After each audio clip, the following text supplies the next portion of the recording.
여성들, 어머니들이 폐경이 되면 아버님보다 훨씬 더 코를 골고 무호흡증이 많아지게 됩니다. 이렇게 자다가 수면 무호흡증이 자주 발생하게 되면 숨을 안 쉬니 뇌가 자주 깨니 깊은 잠을 못 자는 거예요. 본인은 기억하지 못하더라도. 산소 농도 떨어지게 되니까 이것들이 교감신경을 자극해서 혈압, 당뇨, 심장병, 뇌졸중과 같은 심내 혈관 질환이 2배에서 4배 정도 높아지게 되니까요. 방치하시면 안 됩니다.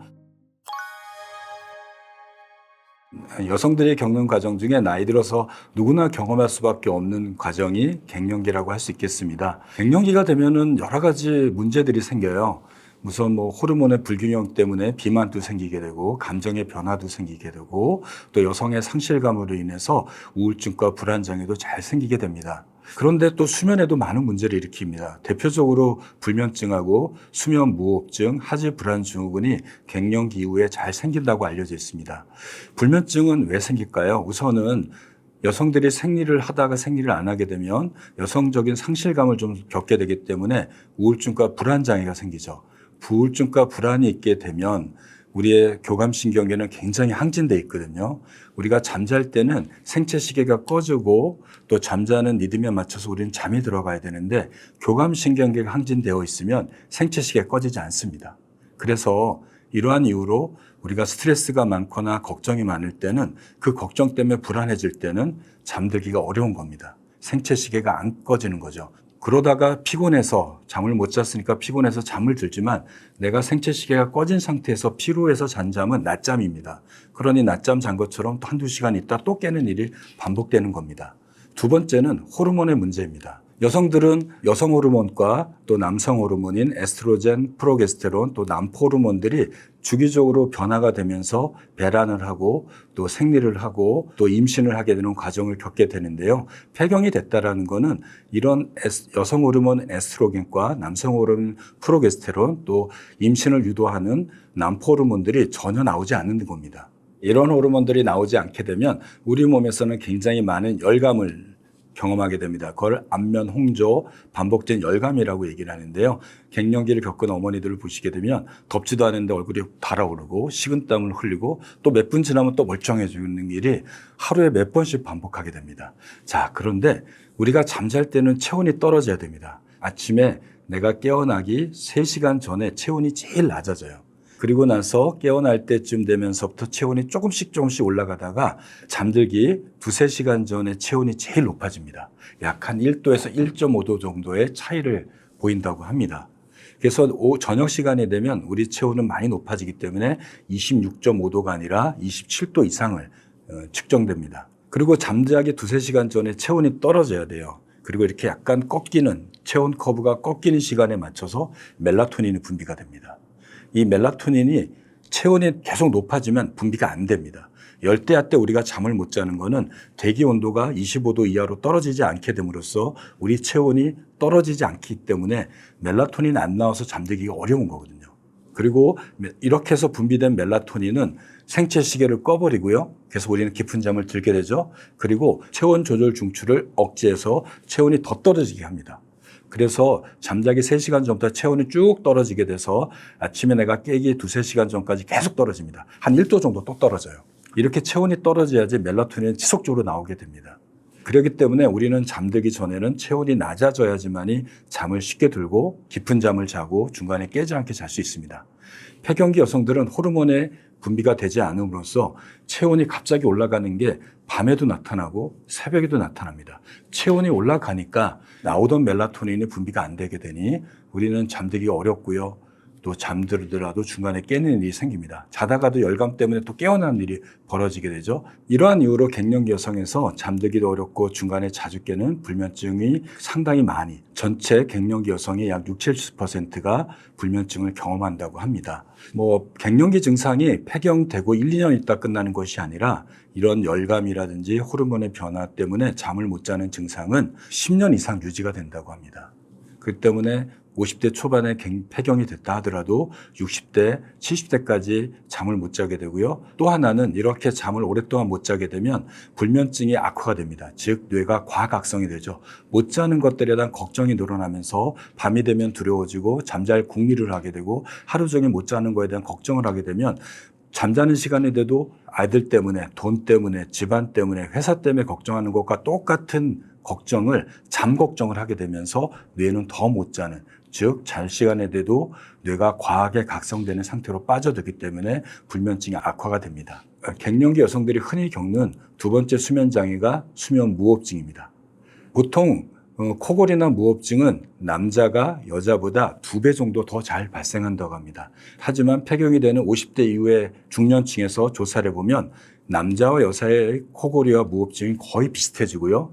60대가 넘어가게 되면 여성들이 훨씬 더 빈도수가 높아지게 됩니다. 그게 왜 그러냐면요. 수면 무호흡증은 혀뿌리가 잘 때 늘어지는 겁니다. 뇌가 깨어있을 때는 호흡 중추가 각성해서 자극이 됨으로써 호흡 중추가 혀를 약간 앞으로 내밀게 해주거든요.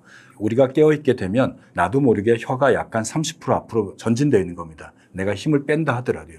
그러니 누워있어도 혀가 뒤로 말리지 않는 거죠. 그런데 잠들게 되면 뇌가 자게 되니까 호흡 중추를 자극하는 각성도가 떨어지게 됨으로써 혀는 30% 정도 늘어지게 됩니다. 이러한 결과로 우리가 잘 때 코골이가 없는 사람들도 아이들이나 남편, 부인, 형제를 바라보십시오. 숨 쉬는 게 고르지 않습니다. 우리가 깨었을 때 옆에 있으면 숨 쉬는 게 들리지 않는데요. 잘 때 보면 씩씩거리고 잡니다. 이렇게 자는 거죠. 즉 기도가 30% 좁아져서 자기 때문에 이런 일이 벌어집니다. 이건 정상입니다. 숨소리가 거칠어도 호흡은 되는 거니까요. 그런데 이럴 때 남성 호르몬인 프로게스테론이 혀의 긴장도를 조금 더 높여준다고 알려져 있습니다. 그래서 남자들도 50대가 넘어가게 되면 남성 호르몬의 분비량이 적어지지만 안 나오진 않아요. 조금 적게 나오는 거죠. 노화가 수면 무호흡증을 훨씬 더 악화시키는 이유가 됩니다. 근데 여성들은 어떻게 되죠? 폐경이 되면 프로게스테론이 전혀 안 나옵니다. 혀가 늘어집니다. 또 이런 프로게스테론, 에스트로겐이 안 나오게 되니까 피하 지방, 비만도가 높아집니다. 피부에 연부 조직, 그래서 뱃살과 힙살이 늘어지게 되고 많이 나오게 되고요. 목 안쪽에도 연부 조직이 살이 차게 되죠. 그렇게 되면 기도도 좁아져 있고 또 혀의 긴장도를 높이는 프로게스테론이 안 나오게 되니까 여성들, 어머니들이 폐경이 되면 아버님보다 훨씬 더 코를 골고 무호흡증이 많아지게 됩니다. 이렇게 자다가 수면 무호흡증이 자주 발생하게 되면 숨을 안 쉬니 뇌가 자주 깨니 깊은 잠을 못 자는 거예요. 본인은 기억하지 못하더라도. 두 번째는 산소 농도 떨어지게 되니까 이것들이 교감신경을 자극해서 또 심장을 자극해서 혈압, 당뇨, 심장병을 유발시키고 악화시키게 됩니다. 그래서 이제 갱년기 여성들의 수면 장애를 치료할 때는 각각의 원인에 따라 조금 다릅니다. 불면증이 있을 때는 먼저 몸의 긴장도를 풀 수 있도록 하는 것들이 중요합니다. 걱정이 많아지면 우리는 못 자니까 잠자기 서너 시간 전부터는 어떤 과한 운동, 땀이 나거나 체온을 높이는 운동을 하지 마십시오. 또 잠자기 1시간 전부터는 LED 조명을 안 보셔야 됩니다.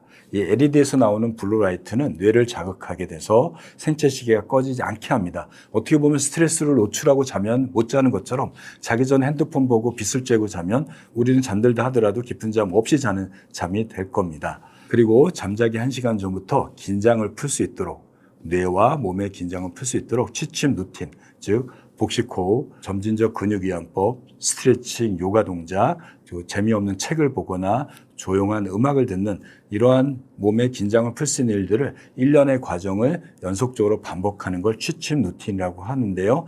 이것들을 할 때는 매일매일 같은 시간에 그리고 다른 생각이 안 하도록 거기에 집중해서 하시게 되면 보다 잠을 쉽게 잘 수 있는 몸의 컨디션으로 잠들게 됩니다. 세 번째는 멜라토닌을 복용하는 겁니다. 잠을 들게 하는 천연의 수면 호르몬이기도 하지만 멜라토닌이 뇌로 전달되면 체온을 조절하는 중추를 억제함으로써 체온이 더 떨어지게 합니다. 갱년기 여성들이 열감 때문에 반복되는 열감 때문에 잠들기도 어렵고 깨어나게 되니 멜라토닌을 복용한다면 체온이 지속적으로 떨어지게 돼서 체온이 높아지는 걸 조금 줄일 수 있습니다. 이것도 한번 여러분들 참고해서 드셔보시고요. 네 번째는 방 안의 온도를 좀 낮춰놓는 겁니다. 열대야가 있는 한여름에는 방 안에 에어컨도 켜놓겠지만 여름이나 겨울이나 가을에도 최적의 수면 온도는 16도에서 20도 정도로 알려져 있습니다. 체온이 낮아져야지 내 체온이 쉽게 떨어져서 멜라토닌이 잘 나와서 잘 자는 거죠. 그러니 이런 경우에는 선풍기를 이용하거나 환기를 이용하거나 에어컨을 이용해서 방 안의 온도를 한 22도에서 26도 정도로 설정해서 낮춰놓는다면 체온이 올라가는 걸 막을 수 있습니다.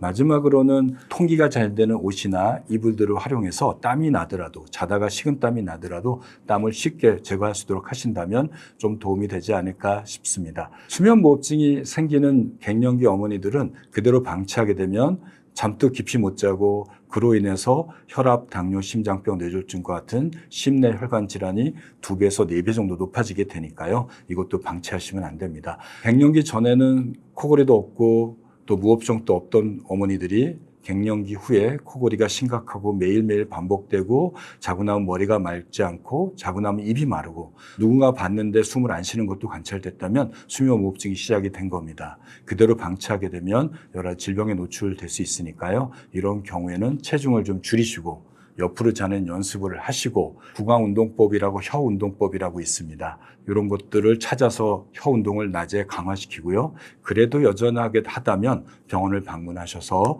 양압기라고 하는 잠잘 때 코에다 끼고 자는 압력기를 사용하신다면 효과가 좋게 치료가 될 수 있습니다. 특히 수면무호흡증에 있는 경우에 양압기 치료는 2018년도부터 보험이 돼서 굉장히 저렴한 비용으로 여러분들이 치료가 될 수 있으니까요. 한번 참고해 보시고요. 양압기가 또 써보신 분들은 굉장히 불편한 경험을 하신다면 구강내 장치, 틀니 같은 게 있습니다. 턱을 약간 빼고 자는 틀니가 있는데요. 턱을 앞으로 이런 식으로 전진하고 물고 자는 틀니를 사용하신다면 이 또한 수면무호흡증 개선하는 데 큰 도움이 될 수 있습니다.